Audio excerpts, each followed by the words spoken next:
So I had to show this while this was apart.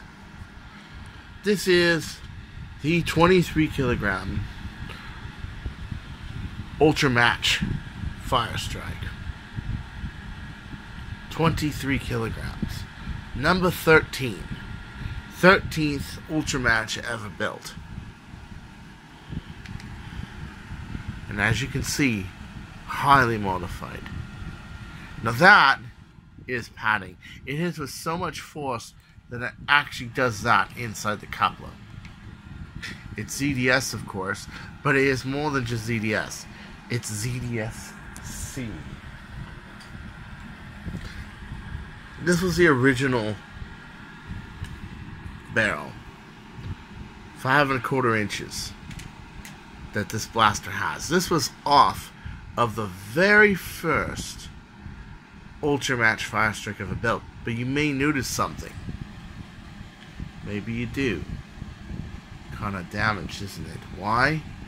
Because this was the plunger tube that caught fire. That's right.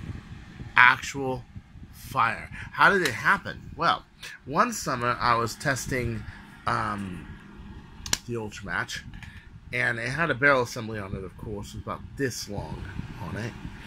And I had sprayed some silicone spray that a neighbor of mine had. But I didn't really pay attention to the label at all. Well, guess what? It had acetone in it. And acetone has a very low flash point, and it was above 110 degrees. When it fired, it caught a compression detonation that caused a dot never to be found, a blue flame to shoot out of here, and the back of the case right behind where this was to catch. You can see that the fluoroplastic did not catch, but a lot of it did catch and didn't melt. I tried to rebuild it, but to no avail, and you can see, yeah, it's just a souvenir now. This was possibly one of my first blasters to do 150 flat. It was an incredible thing to see this little blaster. It didn't have this huge plunger tube or anything crazy in it. Do aggressive velocities.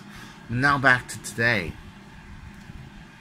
I took this apart to better bind the ZDS-C barrel.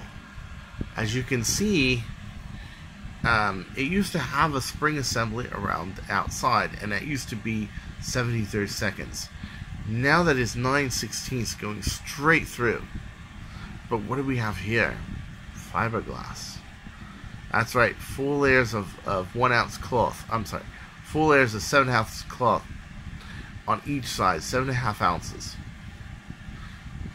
Curved around the entire plunger tube, anchored with crazy glue, make it so that the whole assembly can sit in the whole brig and take a barrel. It doesn't have any recoil assistance. However, we do have timing rings, and that seems to have helped on the other side of the barrel. The timing rings, not only here, but where these 3 marks are, make it so that the pressure builds up so this doesn't hit hard enough. And I do have a padded plunger. All in out, this blaster will do anywhere from 190 to 211 feet per second. Flat out, it will do 165 to 170 feet. This is incredible for a Firestrike. Ranges I thought were never possible. Great sidearm, great firearm, and you can see I'm still using the same barrel that I tore out of the original PT and decided to put on this one with the same retaliator barrel, and you can see it's a little crooked, if you remember. So I have to like tilt it slightly to the side to get it centered. Yeah. The springs are an Apollo rival spring and a Black Tactical version 2 retaliator spring, producing 23 kilograms of force. Incredible. And the plunger rod, the best part of all, you have a number 10 screw going here all the way past here, and you have a number 8 deck wood screw going back here. To take this part out that can break if that goes in too far, you have to untwist this, take this out, and then reglue it when you're done. As you can see, fiber tape adorns it. A lower relief notch is put in. It is by far possibly one of the best single-shot sidearm pistols ever built. And it's going to be quite something comparing it to the new Ultramatch Magnum. Which one's going to win? I don't know. Is it going to be the Ultramatch Magnum built on the Divergent series or this one? I can tell right now the Divergent is doing 170 feet. That's about 230, 240 feet. It is impressive. But can this thing, with the parts and everything else, the custom Orange Modworks final stage Firestrike kit, beat it or not? That is the question. It's going to be quite interesting, because in a couple days I'm going to put these two head to head, and we're going to see.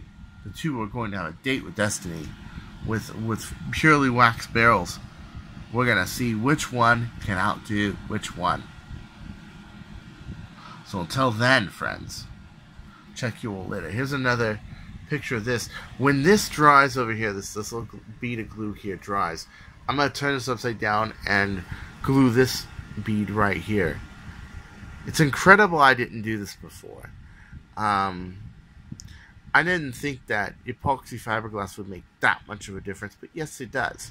And a lot of my new stuff that you're going to see with Corona Magnum and everything else, and Ultramatch Specification 3 finally being specified for magazine-fed blasters, which is going to govern everything from small little backup blasters to blasters that shoot in long shot velocities. It's going to be really interesting to see a Firestrike finally do full Ultramatch 2.0 spec. Very, very interesting coming of days. And I know I've been taking a while building a few things, but that's because, well, life is life, you know.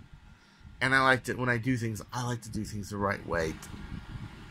But at any rate, this is Chris Cartea saying, hold on to those hatching glasses. And if you go on against me in a pistol match, say your fucking prayers. Peace out.